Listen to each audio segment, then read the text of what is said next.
Hey theme park hipsters, on today's episode, we are going to go through the best tips for trying to do a theme park alone. Now, this episode is strictly tips, only boom, boom, boom, bullet points to let you know how easy it is to make this trip to a theme park alone. I also want to know what your tips are for going to a theme park alone and what I may have left out.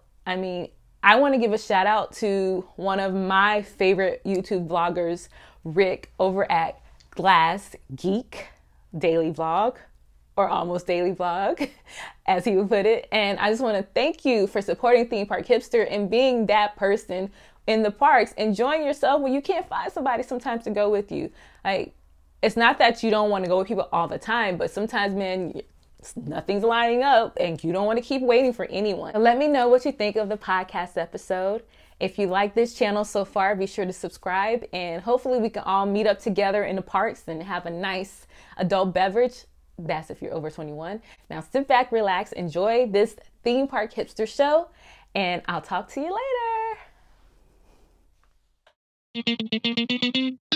You are now listening to the Theme Park Hipster Show, Episode 6.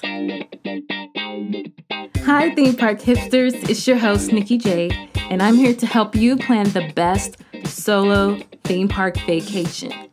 Today's episode is brought to you by the Solo Theme Park Traveler's Guide, Tips and Tricks for Solo Theme Park Hopping in Florida. The Solo Theme Park Traveler's Guide highlights how to enjoy theme park hopping alone in a simple and easy way. This lighthearted handbook will dispel the myths of going to theme parks alone and will inspire you to create your own solo theme park memories. The Solo Theme Park Traveler's Guide will also give a quick breakdown on each of the major theme parks in Central Florida: Walt Disney World, Universal Orlando Resort, Busch Gardens Tampa, and SeaWorld. In this easy-to-read guidebook, you will learn if solo travel is for you, what solo traveler tips to keep in mind, how to plan for your solo trip, the advantages of solo theme park hopping, the best times to go to theme parks, how to pack for your trip, where to stay, how to socialize, how to drink and dine at the theme parks, how to stay safe during your trip, how to travel to theme parks alone, each step. Get lost in a few of my solo theme park travel adventures and read experiences and testimonies from other solo theme park vacationers. This is your chance to be courageous and try something new. You can find this book on Amazon.com. Now back to the show. Okay, guys, let's get into this. Today's episode, we're going to talk about the top 18 tips you can't miss for going to a theme park alone. Now, we're on this solo theme park journey, and I want to make sure that you are ready. This is what I emphasize on, not only just theme park tips, but tips to help that person go out to Disney World alone or visit Harry in the Wizarding World of Harry Potter all by yourself with, some muggles and wizards to keep you company. You have decided to go to a theme park alone. I want you to know that you're choosing a great way to travel to the parks. Lots of people may be asking if it's weird to go to a theme park alone. Absolutely not. It's different for many people, but you should try going solo to a theme park. I love this form of travel, but I don't expect anyone else to jump on the bandwagon. It's something you have to get used to, and I always want to make sure you're comfortable with going to a park like Walt Disney World alone. One of the benefits a lot of theme park hoppers talk about is the advantage of having a sense of freedom. You can cover so much territory because there are certain things you would be hesitant to do in a larger group. When you're by yourself, you're more likely to say, hey, why not? And that's pretty much the gold standard phrase of your entire trip. There's no complaining of, I don't like this ride, or why do we have to see this show? I only want to do rides. Nope, none of that. This is your trip and your time, which is an amazing way to travel. I've mentioned on many times, but we'll save more of that discussion for, future episodes to come. I just want to focus on giving you some quick tips on taking this solo journey. Tip 1, pack lightly. If you're planning a half day or a whole day, it's important that you pack light. I recommend wearing shorts or pants with pockets to place your essentials in. The most I recommend bringing is a small camera bag to use instead of your pockets. Tip 2, bring a camera. Capture your newly created memories and replay them over and over once your vacation is done. And that way you can share your solo adventures with others, who missed the trip. They missed out on it. Tip 3, plan your day. There are days where the voyage is sweeter with spontaneity, but mapping out your day is a good way to make sure you're able to enjoy each of your must-do items. Route your path around the park in advance by downloading a map online or on your phone.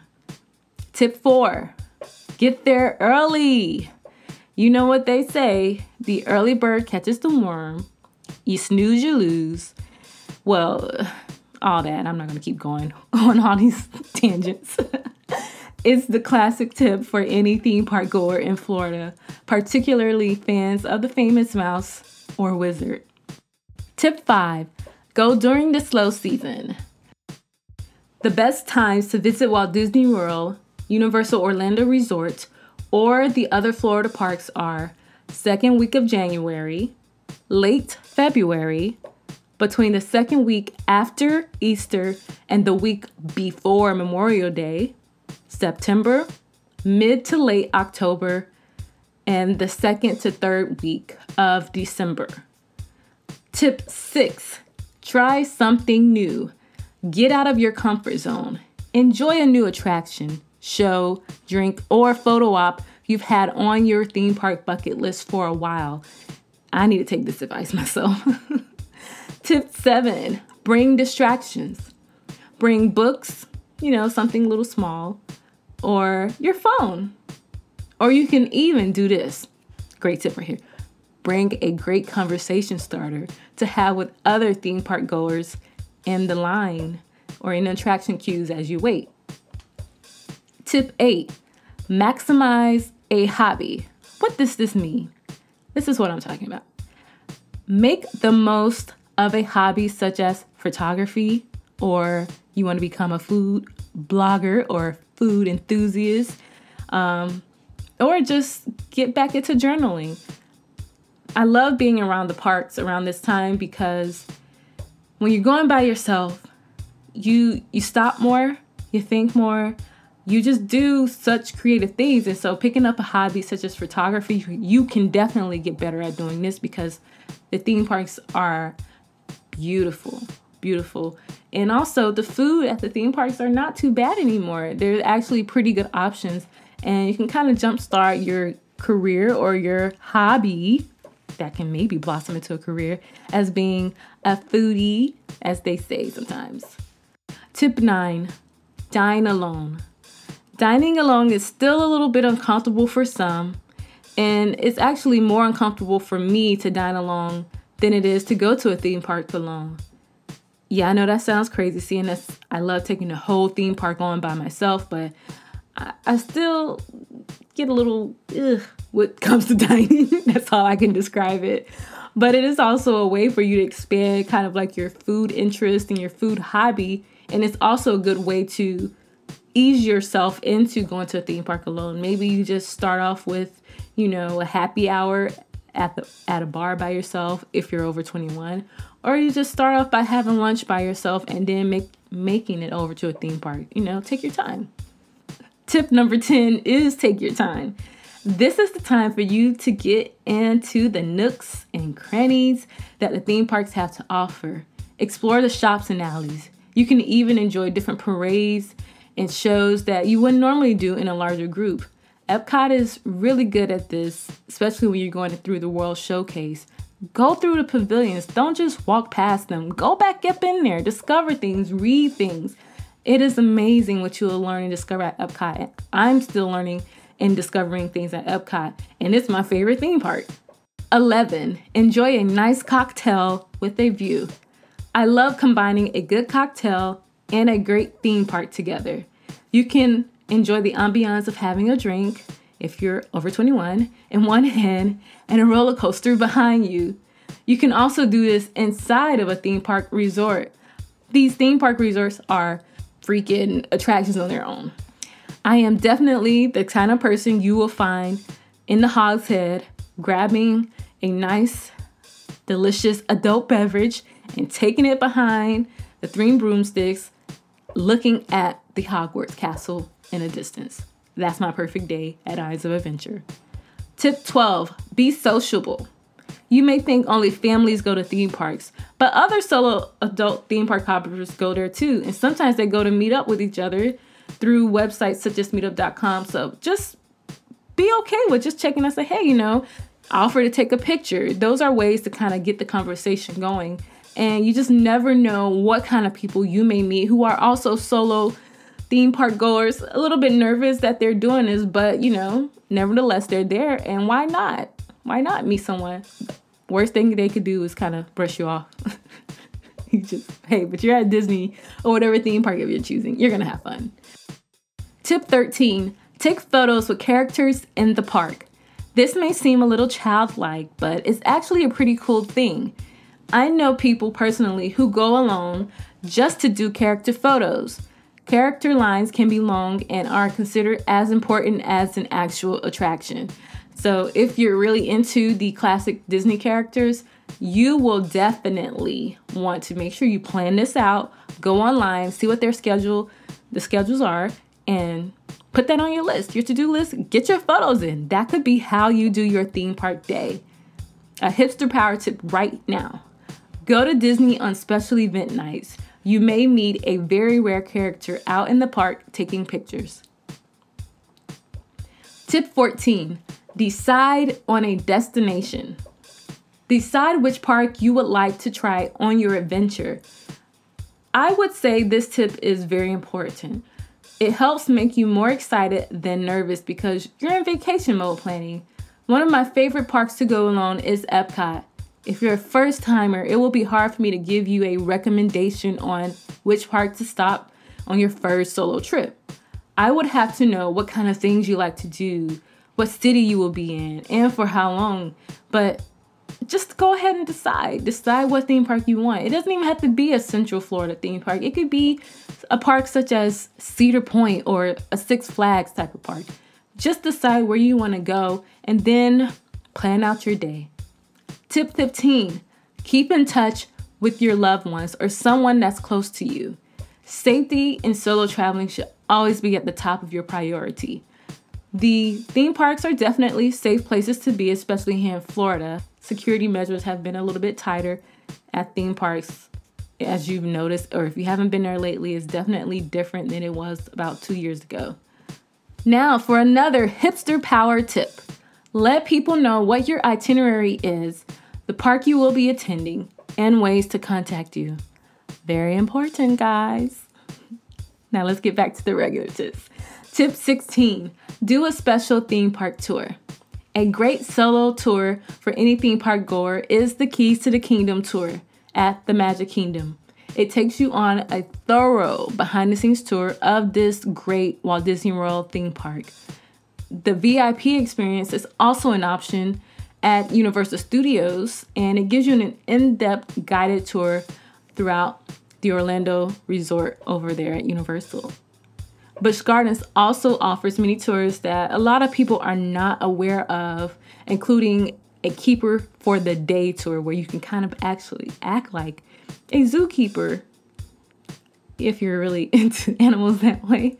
But I do have a complete Busch Gardens Tampa Bay guide on themeparkhipster.com that goes through all of that and all of the tours that Busch Gardens has to offer. Tip 17, take advantage of the single rider line. Is that not the best thing about going solo? I think so. This line can cut your wait time in half, and that's always a benefit of going to a theme park alone. It allows you to get around to many of the attractions quickly because you don't have to wait in the normal line. But be aware that on busy days, if the regular line is extremely long, then there's a chance the single rider line may be long as well. Here's a tip from Rick, a YouTuber who vlogs over with the name Glass Geek Daily Vlog. And this is one thing he had to say about single riders. Nemo and Friends is not a bad single rider type ride. So if you come to a theme park by yourself, you can get a clam by yourself. And if anybody knows how that Nemo and Friends ride is, you actually ride in clams and go find Nemo and his friends. I agree with Rick totally. And the Seas with Nemo and Friends usually doesn't have a long line. It's a nice ride to do alone. You will also enjoy peacefulness while looking at the marine life in the aquarium at Epcot. Now we're at our last tip, number 18, which is the tip I usually leave at the bottom of any post, which is have fun. Guys, duh. Solo travel is what you make it, so please try to enjoy yourself. Sometimes the unexpected or annoying points of your vacation make the best stories. The best tip that I have for you today is to go to a theme park alone and enjoy yourself. Have fun, have a blast, make memories, do what you gotta do. These tips are here to help you get out of your comfort zone. Going to a theme park alone improves your inner self because you have to figure out what to do, how to do it, and how to enjoy it, pushing past the anxiety or fear. I hope this episode has given you some tips and brand new light on how to go to any of your theme parks close to you, away from you, alone. Thank you so much for taking the time to listen to the Theme Park Hipster Show. You can find me on most social media platforms by just searching Theme Park Hipster. Don't forget to check out the blog, themeparkhipster.com, for the latest theme park tips and tricks. Until next time, happy park hopping hipsters.